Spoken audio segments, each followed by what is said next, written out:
About time something's broke loose here that we're out having to do police work for something that should have been done from day one.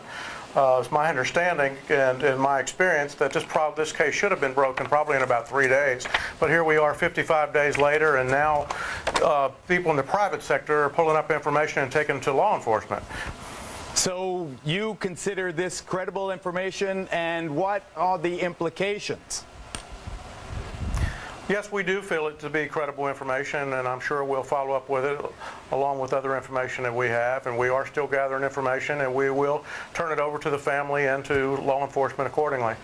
Let's, TJ, let's just ponder this for a second together.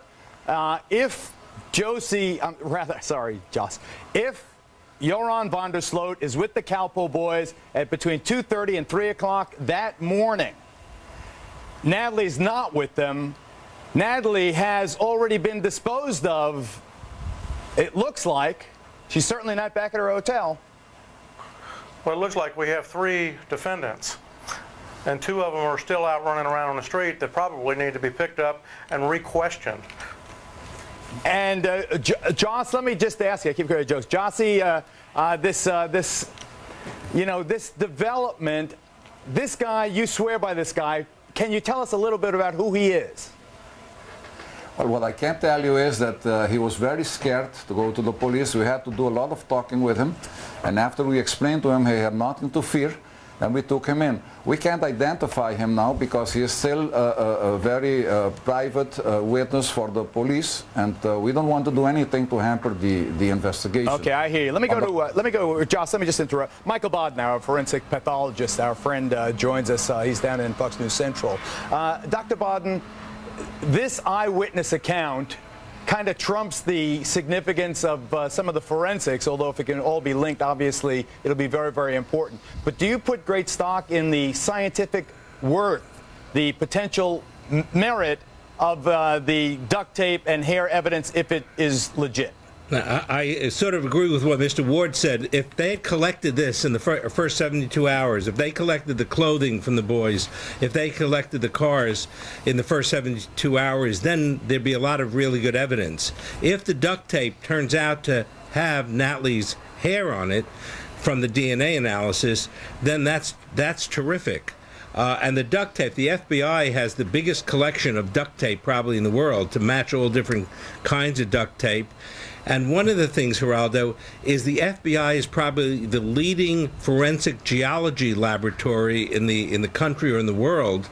They can match up all kinds of sands from clothing, from cars, and all of that stuff seems to be missed because it wasn't properly collected. The lab can only do examination on what it receives, and this information seems to be a lot contaminated. Roger that. Hopefully this witness will bring it together, even though the stale evidence should have been a lot more current, and for that we have to blame the Aruban authorities, either they're naivete or something else happening there.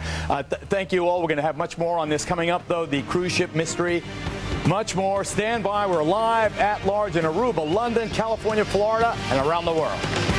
These circumstances, you know we love you, but here it is. Now you've got this guy, apparently, who has gone to the cops on Friday. Did you know about it?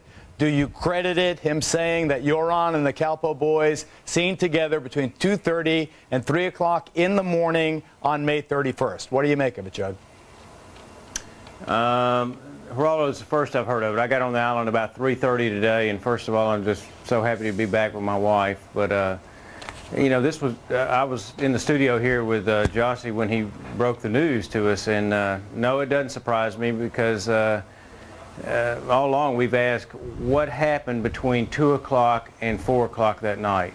You know, so this very well could be, you know, a big part of the case. Well, right. I think at the very least it will put some pressure on the authorities to rearrest the Kalpo brothers and show that, Beth, your campaign to keep them on the island was a righteous one. What's your reaction? Ooh, Geraldo, I know. I'm really looking forward to seeing what's going to happen this week with that, and I'm encouraged by that, and you know, I think how far we've come and everything we've been through, and I just kept feeling, something has to break. So I'm hoping this could be it, Geraldo. It could be. I got my fingers crossed for you, doll. You know that. But give us some help here. When was the last time Natalie was seen that night? Approximately what time and under what circumstances?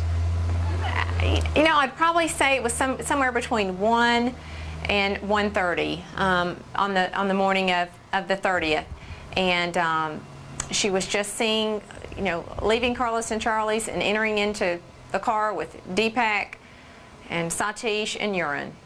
So it's only an hour and a half later, Jug, where those three are seen in the car without Natalie. Your reaction? Something happened. Well, we know that because they wouldn't have lied to us to start with. I mean, had they still had the story that they dropped her off at the Holiday Inn and she stumbled in and all that, I would still be wondering today what happened to Natalie. But when they changed their story, once they got taken into custody, I knew something was bad then. And, we've just been waiting for the break, and maybe this is a break. Before we heard it. Go ahead. I feel like pounding my desk and screaming right now. This is so. If this guy's telling the truth, and why would he not be? He's not coming forward. It seems to me he had to be coaxed by the Diario people to come forward. He's talked to the cops. He's not going to make up the story out of whole cloth. Beth, this could be it. This really could be it. And Geraldo, I think people have to, become comfortable to come forward with information. I mean, we look early on and what happened. I mean, look what happened with, the two witnesses, when Deepak and Satish and Urine implicated the two innocent security guards. I mean, you kind of look back as to what's happened. And another witness that came forward, I don't know what his connection was or when Steve Cruz, but I think that they have to feel comfortable in coming forward with information and, to be assured that, they're not just going to be arrested to come forward with information that they have regarding Natalie's whereabouts or anything. I hope, Jug, the only thing gives me a little creeps is that it comes after the reward was upped. You don't think it's the money talking, do you? I don't think it's the money talking. Mm-hmm. No, absolutely not. I mean, it was just a matter of time that somebody had to come forward and say something. I mean, we've all known that they have the answers of what happened to Natalie between, say 2 o'clock in the morning and 4 o'clock. There's been all kinds of stories.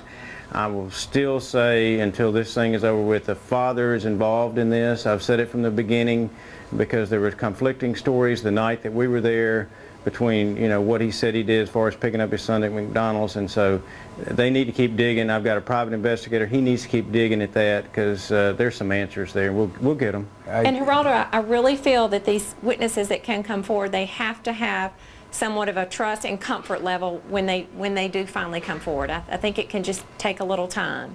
Oh, well, I'm praying for you. I hope this is it. God, I do. And, thank you. And, obviously, we're going to stay on it. We promised you we would. We're going all the way with you. Thanks.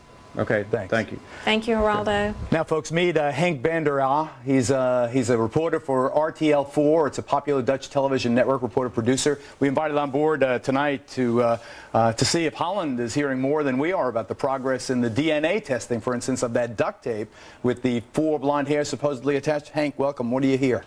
There's only one thing. It has not been confirmed. I heard from a colleague of mine that Dutch authorities are not getting any results out of the duct tape investigations over there. As I said, it's not been confirmed, but they said it could very well be just a bogus thing that has been planted there. The first results don't seem to be very successful. Very encouraging. Yeah. How did the Dutch authorities think about, or how do they feel about the fact that our FBI is kind of looking over their shoulder now, conducting a parallel investigation? Well, I guess from the beginning people felt a little awkward that Americans felt that the Dutch and Aruban authorities couldn't do it by themselves. I think now there's come a time that they haven't found anything after 7 weeks of investigation and say, just as the Prime Minister said Friday, okay, come and help us, come and look through those files and see if you can do it better, because probably you won't get much further with this case either. So your reaction though to this bulletin we're broadcasting tonight? Hopefully it's going to be a new lead, but it's very early to say. In the past we've heard a lot about new breakthroughs, and it has never led to anything yet. You're a young man, but that's a wise statement. Thank you, Hank, very much.